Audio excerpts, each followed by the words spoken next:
নমস্কার, জানতে চাই বাংলার আরেকটি বিশেষ এপিসোডে আমি ময়ূক রঞ্জন ঘোষ রয়েছি আপনার সাথে। আর আজ আমরা যে বাঙালিকে নিয়ে উদযাপন করব, যে বাঙালির কথা শুনবো, গল্প শুনবো, সে বাঙালি কিন্তু ডাক্তার নয়, সে বাঙালি ইঞ্জিনিয়ার নয়, সে বাঙালি কবি নয়, সাহিত্যিক নয়, সে বাঙালি সার্জিক্যাল স্ট্রাইক যেটা হয়েছিল সেই সার্জিক্যাল স্ট্রাইক তার মস্তিষ্ক প্রসূত। সে বাঙালি মেক ইন ইন্ডিয়া ক্যাম্পেইন যেটা নিয়ে গোটা দেশ কথা বলে, সেই মেক ইন ইন্ডিয়া ক্যাম্পেইনটা তার মস্তিষ্ক প্রসূত। সে বাঙালি এক হাতে অস্ত্র যেমন ধরে, সে বাঙালি আরেক হাতে বাংলা সাহিত্যও ধরে। আমাদের সাথে এই মুহূর্তে রয়েছেন lieutenant general retired Subrata Saha. একটা সময় ডেপুটি চিফ অফ আর্মি ছিলেন, একটা সময় additional director general of military operations ছিলেন, এবং অবশ্যই যে বহু চর্চিত, বহু সমালোচিত মিলিটারি সার্জিক্যাল স্ট্রাইক, সেই সার্জিক্যাল স্ট্রাইকের চিফ স্ট্র্যাটেজিস্টও ছিলেন সুব্রতবাবু। সুব্রতবাবু, অনেক অনেক স্বাগত রিপাবলিক বাংলায় আপনাকে। ধন্যবাদ, আমাকে এই প্রোগ্রামে ডাকার জন্য বিশেষ ধন্যবাদ। সুব্রতবাবু, আপনার কাছে আজকে আমি সোজাসুজি বাংলা জানতে চাই যে সার্জিক্যাল স্ট্রাইকটা সত্যি হয়েছিল? দেখুন, যে অপারেশন হয়েছিল তার সম্বন্ধে অনেক আলোচনা হয়েছে, তার এফেক্টস আমরা দেখতে পাচ্ছি। খুবই একটা high level, high precision operation হয়েছে। আর যাকে আপনি বলতে পারেন, আমরা যখন শুটিং শেখাই ট্রেনিজদেরকে, আমাদের সোলজার্সদেরকে, আমরা একটা ফর্মুলা তার মাথার মধ্যে ইন্ট্রোডিউস করি। ওই ফর্মুলাটা হচ্ছে hat. H stands for holding, A stands for aiming, আর T stands for trigger operation. ওই যে হয়েছিল সার্জিক্যাল স্ট্রাইকস, ওটাতে যে এইমিংটা ছিল ওটা বেসিক্যালি কি, একদম clear political will, clear political decision. তার মধ্যে আমি দুটো পয়েন্ট হাইলাইট করতে চাইছি। প্রথম হচ্ছে কি, এই যে এত বছর ধরে যে একটা আমরা নিজের বলতে পারেন লক্ষ্মণ রেখা যেরকম বানিয়ে রেখেছিলাম, কি লাইন অফ কন্ট্রোল আমরা ক্রস করব না। কিছুদিন আগেই কার্গিল যুদ্ধের 22nd অ্যানিভার্সারি সেলিব্রেট হলো। এই যে এত ক্যাজুয়ালিটি হয়েছিল, তার কারণটা কী ছিল? কি আমরা একটা রেস্ট্রিকশন দিয়ে কাজ করেছিলাম কি লাইন অফ কন্ট্রোল ক্রস করব না। যখন এই 2016-তে সার্জিক্যাল স্ট্রাইকসগুলো হলো, ওটাতে যে একটা পলিটিক্যাল ডিসিশন ছিল কি লাইন অফ কন্ট্রোল ক্রস করার জন্য, ক্রস না করা কোনো এরকম রেস্ট্রিকশন থাকবে না, you are free to do what you want. Second, যে একটা ডিসিশন অটোনমি দেওয়া হয়েছিল ফোর্সেসদেরকে, উরির সময়ও বালাকোটের সময়ও, কি কত ফোর্স ইউজ করবে, কোথায় ইউজ করবে, কখন ইউজ করবে, ওটা যে একটা কমপ্লিট ফ্রিডম দেওয়া হয়েছিল। এই দুটো, একটা ক্লিয়ার পলিটিক্যাল উইল আর একটা ডিসিশন অটোনমি যে ফোর্সেসদেরকে দেওয়া হয়, আই থিঙ্ক তার একটা বিশেষ এর মধ্যে একটা রোল ছিল, which guided the whole thing. সুব্রতবাবু, আমার খুব স্পষ্ট প্রশ্ন আপনাকে, যেহেতু আপনি বিজেপির রাসবিহারী কেন্দ্রের প্রার্থীও ছিলেন, আপনি 2021 সালে নির্বাচনে লড়েছেন, আপনি দেখেছেন রাজনীতির ময়দানটাও কীরকম, যুদ্ধের ক্ষেত্র থেকে রাজনীতির ক্ষেত্রটা ঠিক কতটা আলাদা। এবং যখন আপনাকে বারবার প্রশ্ন করেছিল বিরোধীরা যে প্রমাণ দেখান, সার্জিক্যাল স্ট্রাইকের প্রমাণ দেখান, তখন আদ্যপান্ত মিলিটারি ম্যান হিসেবে কোথাও গিয়ে কি আপনার রাগ হয়েছিল, না কোথাও গিয়ে মনে হয়েছিল হ্যাঁ সাধারণ মানুষকেও অনেক প্রমাণ দেখাতে হয় এরকম ধরনের জিনিস করার আগে? দেখুন, এই যে প্রমাণ দেখান, আর তারপরে যে কিছু বিরোধী পার্টিরা অল কাইন্ডস অফ এই যে ন্যাশনাল সিকিউরিটির ব্যাপারেতে কিন্তু দেশকে সব সময় একজোট হতে হবে। The complete country has to be united as one. কারণ এই ধরনের যদি এই নিয়ে প্রশ্ন হয়, এই ধরনের যদি ডিসকাশন, ডিবেট চলে আসে, তাতে কি হয়, দেশের মধ্যে ডিভিশনস চলে আসে। আর এই ডিভিশনসগুলোকে সবচেয়ে বেশি এক্সপ্লয়েট করে আমাদের যত এনিমিরা আছে, যত আমাদের শত্রু আছে, সেই শত্রু পাকিস্তান মিলিটারি হোক, কি সেই শত্রু পাকিস্তান স্পন্সার্ড টেররিস্ট হোক, এরা সবাই কিন্তু তার খুব অ্যাডভান্টেজ নেয়। আর এটা আমরা বারবার দেখছি। সুব্রতবাবু, সেই ক্ষেত্রে দাঁড়িয়ে যখন বিরোধী দলগুলো একদম সোজাসুজি বলে সার্জিক্যাল স্ট্রাইক হয়নি, কোনো ধরনের কোনো কিছু হয়নি, শুধু জুমলা হয়েছে, আপনার কি মনে হয় যে এই পাল্টা উত্তরগুলো আপনারও দেওয়া উচিত? দেখুন, প্রথম কথা এই হচ্ছে কি, এগুলো সব হাইলি, আপনি যে সিচুয়েশন কোয়েশ্চেনগুলো আপনি যে রাখলেন, এগুলো সব কিন্তু হাইলি পলিটিক্যালি মোটিভেটেড। তার মধ্যে কোনো ডেপথ নেই, তার মধ্যে কোনো স্ট্রেংথ নেই, বুঝলেন? সো এগুলো যে এই ধরনের অপারেশন করা হয়, তাতে টু সে কি এটা অপারেশনই হয়নি কিংবা এটা জুমলা, that's I think very irresponsible and it should not happen that way. সুব্রতবাবু, বাংলায় চায়ের দোকান থেকে পার্টি অফিস থেকে শুরু করে বাজারে, বাসে, ট্রামে, সমস্ত জায়গায় কাশ্মীরটা খুব গরমাগরম একটা ইস্যু। আপনি কাশ্মীরে থেকেছেন, আপনি কাশ্মীরে দীর্ঘদিন নেতৃত্ব দিয়েছেন সেনাবাহিনীকে, আপনি কাশ্মীরের মানুষের মনে ঢুকে পড়েছিলেন বলে আমরা সংবাদ মাধ্যমে দেখেছি। আপনি সত্যিটা জানান, সত্যিই কি আমাদের বাঙালিদের এইটা আজকে জানান বাংলাকে যে কাশ্মীর আমাদের অবিচ্ছেদ্য অংশ, এইটা আমাদের সরকার দাবি করছে, আমরা দাবি করছি, কিন্তু কাশ্মীরের মানুষ কি ভারতের সাথে থাকতে চায়? আপনি এতদিন থেকে দেখেছেন, তা আপনি ওখানকার গ্রাউন্ড রিয়ালিটি কি? খুব ভালো প্রশ্ন জিজ্ঞেস করলে ময়ূর, কারণ লাস্ট উইক আমি প্রায় দিন দশেক কাশ্মীরে একদম ফরওয়ার্ড এরিয়াসে কাটিয়ে এসেছি, এমনি ওখান থেকে ঘুরে এসেছি। আমি আপনাকে একটা কথা বলতে চাইছি, তাতে কারো কোনো সন্দেহ হওয়া উচিত না, কি বেসিক যে যাকে আমরা হিন্দিতে বলবো কি আম ইনসান, একটা একটা সাধারণ নাগরিক, তার কিন্তু মাইন্ডেতে এখন ওই যে একটা সেপারেটিজমের যে একটা প্রোপাগান্ডা বলুন, একটা যে তাদের মাথার মধ্যে যে একটা ঢোকানো হয়েছিল বছরের পর বছর, বছরের পর বছর, অ্যান্ড কীরকম একটা আনসার্টেনটি দিয়ে এই যে এত বছর চালানো হলো, ওই যে আনসার্টেনটিটা আস্তে আস্তে দূর হচ্ছে, তার কিন্তু ডেফিনেটলি পজিটিভ এফেক্ট আছে। আমি এই বলছি না কি তাদের সমস্ত সমস্যা দূর হয়ে গেছে, না, প্রচণ্ড সমস্যা আছে এখনও। এই যে ফুল একটা যে ইন্টিগ্রেশন, তার জন্য এখনও আরও প্রচুর কাজ আছে, কিন্তু যেভাবে চলছে আর যেভাবে মানুষ দেখতে পাচ্ছে কি আস্তে আস্তে তার জন্য যে পলিটিক্যাল অপশনসগুলো ওটাকে এক্সপ্যান্ড করা হচ্ছে, এই যে শুধু দুটো প্রাইমারি পার্টি নিয়ে যে চলেছে এত বছর ধরে, ওই সিচুয়েশনটা চেঞ্জ হচ্ছে আস্তে আস্তে। আমি বলছি সময় লাগবে, কিন্তু তার বেশ ভালো পজিটিভ এফেক্ট আছে। কাশ্মীরের ক্ষেত্রে দাঁড়িয়ে একটা ভয় কাজ করে বাঙালির মধ্যে যে সন্ত্রাসবাদী হামলা হবে কিনা, কোথাও গিয়ে টেরর অ্যাটাকের সামনে পড়বো কিনা। বাঙালিদের আপনি কিভাবে আশ্বস্ত করবেন? আপনি এতদিন ধরে সেনাবাহিনীতে ছিলেন এবং কাশ্মীরটা আপনার স্পেশালাইজ জোন বলা যায়, তো বাঙালি যারা এই মুহূর্তে গোটা বিশ্ব জুড়ে জানতে চায়, বাংলা দেখছে, তাদেরকে কিভাবে আশ্বস্ত করবেন যে কাশ্মীর কি পিসফুল? কাশ্মীরে কি বাঙালিরা ফের ঘুরতে যেতে পারে? ময়ূর, আমি আপনাকে একটা অ্যানেকডোট শোনাচ্ছি।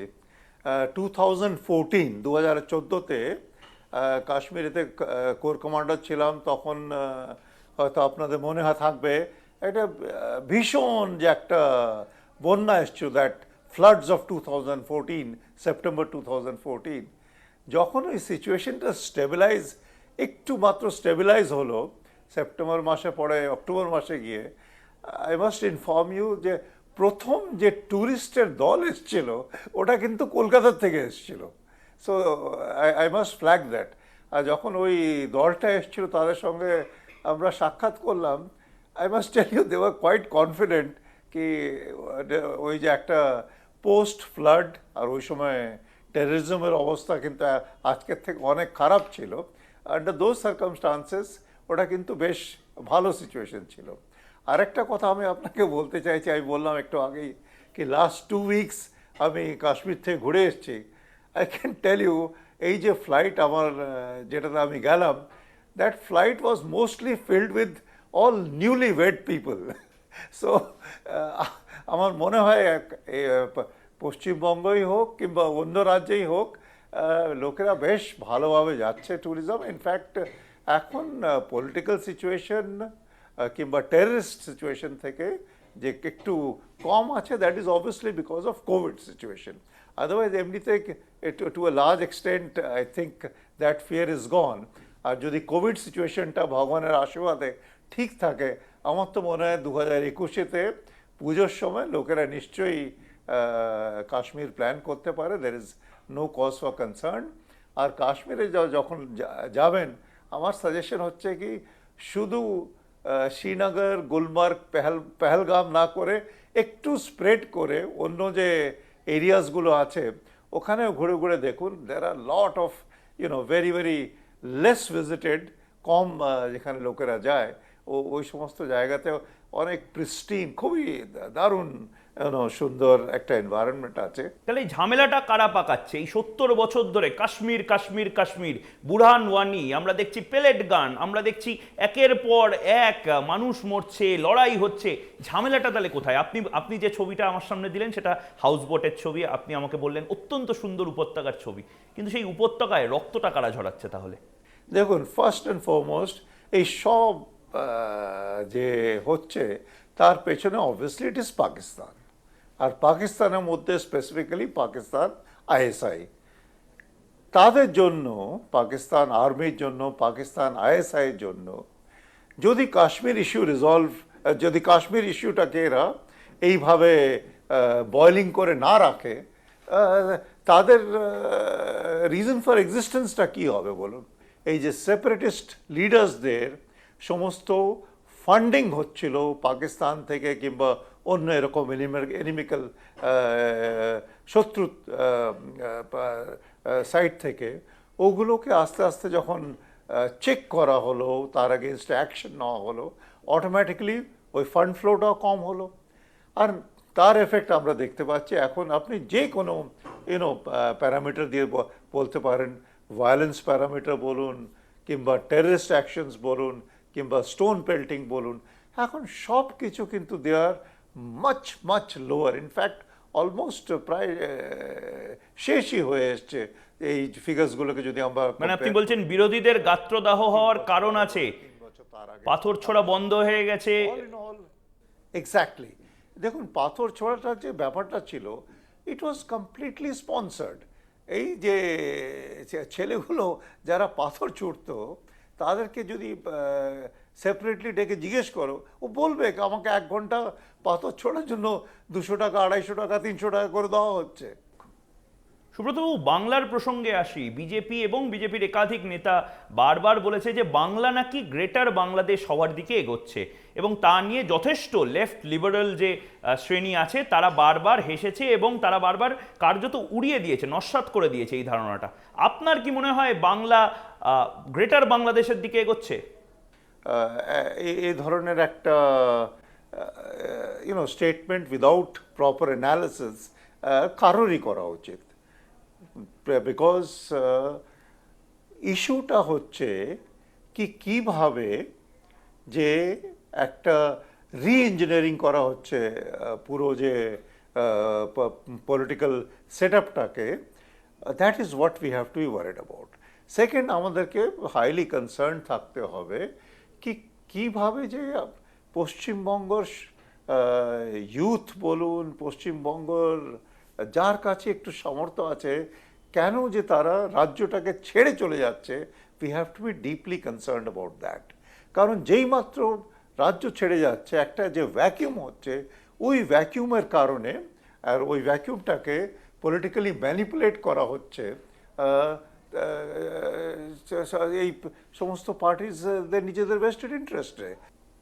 সুব্রতবাবু, এই জায়গায় আমার মনে হচ্ছে উড়ির সার্জিক্যাল স্ট্রাইকটা যেরকম খুব সাকসেসফুল হয়েছিল, কোথাও গিয়ে কি রাসবিহারীতে আপনার স্ট্রাইক যেটা, সেটা কি আনসাকসেসফুল হয়ে থেকে গেল না? আপনি তো পরাজিত হলেন রাসবিহারীতে। রাজনীতি বলুন কিংবা নির্বাচন বলুন, ওটাকে আমি যুদ্ধের হিসেবে দেখি না। কারণ যুদ্ধ তো শত্রুর সঙ্গে হয়, এখানে তো আমাদের মানুষ। সো এখন লোকে নিজের হিসাব মতো যা ঠিক ভেবেছে সেই হিসেবে তারা ভোট করেছে। সো তার এগেনস্টে আবার কমপ্লেন করে তো কিচ্ছু হবে না। এটাকে তো সার্জিক্যাল স্ট্রাইক বললে চলবে না। চলো, এখন সিজন চলছে অলিম্পিক্সের, কিভাবে যে স্পোর্টিং ট্যালেন্ট বেরোচ্ছে আমাদের দেশের থেকে, আর আমাদের পশ্চিমবঙ্গ এক সময় একদম টপেতে ছিল স্পোর্টস ওয়ার্ল্ডে। কোথায় চলে গেল সব? আমার তো মনে হয় প্রবলেমটা হচ্ছে পরিবেশ নষ্ট হওয়াতে সব চলে গেল। তো এই যে এত আপনি, ক্লাবকে যে এত ইন্ডাস্ট্রির অনুদান দেওয়া হচ্ছে সম্বন্ধে সুব্রত আমরা বাবু, কথা বলছিলাম পশ্চিমবঙ্গ কিছুদিন সরকার তো আগে, এতগুলো কিছুক্ষণ ক্লাবকে অনুদান দিচ্ছে, তো আপনার মনে হচ্ছে সেই সেই স্ট্র্যাটেজিটা ঠিক নয়? দেখুন, এই যে ক্লাবকে যে দিচ্ছে, এখন ওই ক্লাবেতে শুধু শুধু যদি ক্যারাম খেলা হয়, ওই ক্লাবেতে শুধু যদি তাস খেলা হচ্ছে আর অন্য অন্য সমস্ত ভুল কাজ করা হচ্ছে, ওটা কি আর স্পোর্টসের দিকে যাচ্ছে? আপনার কোথাও গিয়ে কি মনে হয় সুব্রতবাবু, আপনি তো মেক ইন ইন্ডিয়া যে ক্যাম্পেইন তার জনক, এবং আপনি কার্যত এনকারেজ করেন যে ভারতীয় সেনাবাহিনী ভারতীয় অস্ত্রশস্ত্র নিয়েই কাজটা করুক, তা অনেকে তো বলেছিল যে এরপরে তো বোধহয় গাদা বন্দুকের দিকে আমাদের ফিরে যেতে হবে। যারা এই কটাক্ষগুলো করে তাদেরকে আজকে জানতে চায় বাংলা যে ভারতের নিজের কতটা শক্তি আছে, আত্মনির্ভরতা আছে, সেইটা আপনি আজকে যদি বলেন। এখন যখন আমাদের ডিফেন্সের বাজেটটা অ্যালোকেট করা হচ্ছে, ওটাতে পরিষ্কার একদম ডিস্টিংশন করা হয় কি এতটা to be procured from domestic defence industry, সে পাবলিক সেক্টরই হোক প্রাইভেট সেক্টর এই মেটেরিয়াল, বাট ক্লিয়ার অ্যালোকেশন করা হচ্ছে from domestic as well as that. So ওই ধরনের একটা পলিসি ইন্টারভেনশন হলো। বেশ। আর ইন আদার টার্মস অলসো আপনি দেখুন, যে যেভাবে যেভাবে আমাদের গানস, এখন আর্টিলারি গানস ইন্ডিয়াতে ম্যানুফ্যাকচার হতে আরম্ভ হয়ে গেছে, আগে তো এটা কখনো হতো না, সমস্ত ইম্পোর্টেড ছিল। ফেমাস বোফোর্স গান, আর বোফোর্স গান এর যে স্ক্যান্ডেল তা পুরো দেশই জানে। এখন ইন্ডিয়াতে দেখুন অ্যাডভান্স টোড আর্টিলারি গান সিস্টেম ইন্ডিয়াতে ম্যানুফ্যাকচার হচ্ছে, ধনুষ গান সিস্টেম ইন্ডিয়াতে ম্যানুফ্যাকচার হচ্ছে, তারপর আকাশ সারফেস টু এয়ার মিসাইলস, মিসাইলসে তো অনেক মিসাইলস আছে যেগুলো ইন্ডিয়াতে তৈরি হচ্ছে। সুব্রতবাবু, রাফাল নিয়েও তো কন্ট্রোভার্সি হয়েছে এবং অনেকে বলছে রাফাল বিমানে বিভৎস করাপশন হয়েছে। দেখুন, বলছে, কিন্তু এটা কেউ এস্টাবলিশ তো করতে পারেনি না। আর আজকে আমরা, আপনি দেখুন এখন মিডিয়া রিপোর্টস আসছে কি ইন্ডিয়ান এয়ারফোর্স আরও 36টা রাফাল প্লেন চাইছে, আর আজকের তারিখেতে এই রাফাল প্লেনগুলো যে ইনভেন্টরি আছে চায়না তার থেকে অনেক অনেক সুপিরিয়র। সো এরকম একটা সুপিরিয়র এয়ারক্রাফট আমাদেরকে ইম্পোর্ট করতে হয়েছে। সার্জিক্যাল স্ট্রাইক যে করেছিলেন, সেই সার্জিক্যাল স্ট্রাইকের স্ট্র্যাটেজিস্ট হিসাবে আজ বাংলা জানতে চায় সেই রাতের গল্প, সেই রাতে কতটা উত্তেজনা ছিল এবং টেনশন কতটা ছিল আপনাদের মধ্যে। দেখুন, কতটা উত্তেজনা কতটা টেনশন, ওটাকে পার্সেন্টেজ টার্মসে কিংবা 0 to 10 হিসেবে ওটাকে ডিফাইন করা is not an easy one.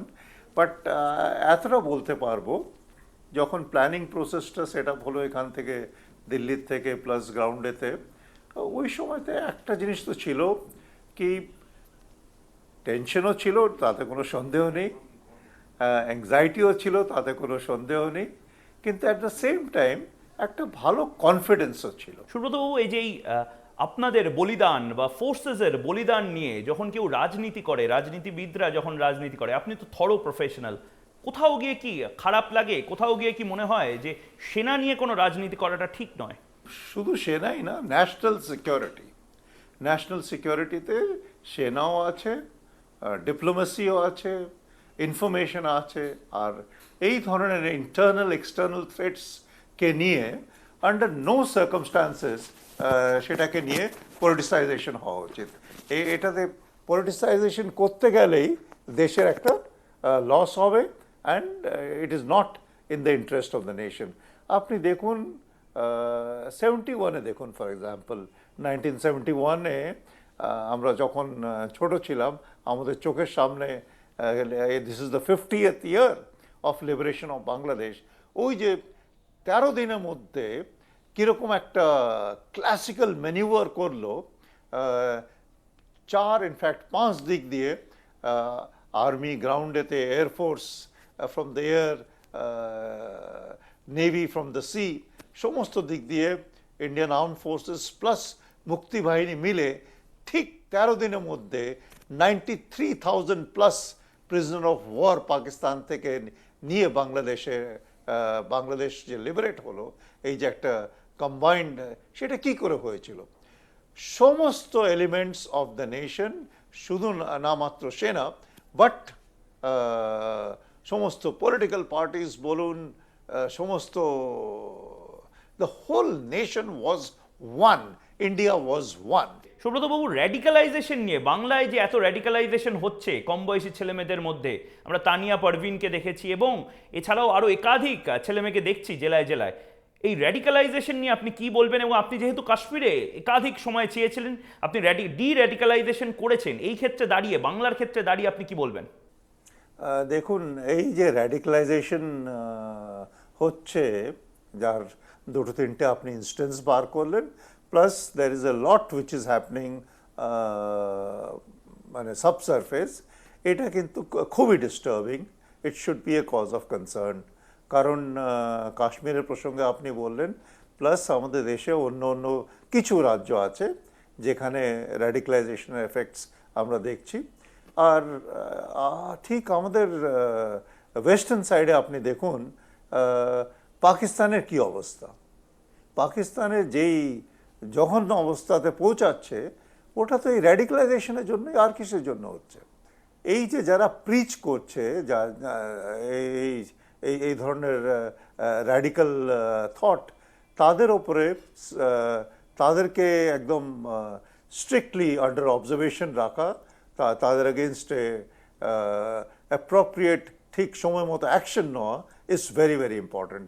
সুব্রতবাবু, আমার শেষ প্রশ্ন আপনাকে, কোথাও গিয়ে কি রাষ্ট্রের জন্য কাজ করতে গিয়ে, আপনি নিজে বাংলা সাহিত্যও পড়েন, আপনি নিজের একটা সৃজনশীল মন আছে, কোথাও গিয়ে কি মনে হয় যে মানবতা বোধ কোথাও গিয়ে ধামাচাপা দিতে হয়, অনেক কাজ করতে হয় রাষ্ট্রের জন্য, যেগুলো হয়তো কোথাও গিয়ে মানবতা বোধ আয়নার সামনে দাঁড়াতে কিছুটা হলেও মাঝে মধ্যে একটু সমস্যা হয়? না, কেন? দেখুন, I mean I am a firm believer of কি দেশ তো একই, আর দেশ প্রথম। আর দেশের Nation জন্য first. কাজ করতে গিয়ে অনেক স্যাক্রিফাইস করতে হয়। দেশের জন্য আমাদের তো মানুষ, হ্যাঁ, নেশন ফার্স্ট, দেশের জন্য তো মানুষ নিজের প্রাণ স্যাক্রিফাইস করে দিচ্ছে। সো ওই ধরনের ফিলিং কেন আসবে আপনি বলুন? একদম, নেশন ফার্স্ট, নো কম্প্রোমাইজ। রিপাবলিকও সেইটাই মনে করে, দেশ আগে, কোনো সমঝোতা নয়। অনেক ধন্যবাদ লেফটেন্যান্ট জেনারেল সুব্রত সাহা, আজকে জানতে পারলো বাংলা আপনার সম্বন্ধে এবং আরও অনেক কিছু যেগুলো অজানা ছিল কাশ্মীর নিয়ে, সার্জিক্যাল স্ট্রাইক নিয়ে, এই সমস্ত কিছু আজ আমরা বাঙালিরা জানলাম। এবং রিপাবলিক বাংলায় আসার জন্য অনেক অনেক ধন্যবাদ। রিপাবলিক বাংলায় পরের সপ্তাহে আরও এক জানতে চায় বাংলা নিয়ে আমি ফিরবো। ততক্ষণ চোখ থাকুক রিপাবলিক বাংলায়, Thank you. কথা হবে চোখে চোখ রেখে।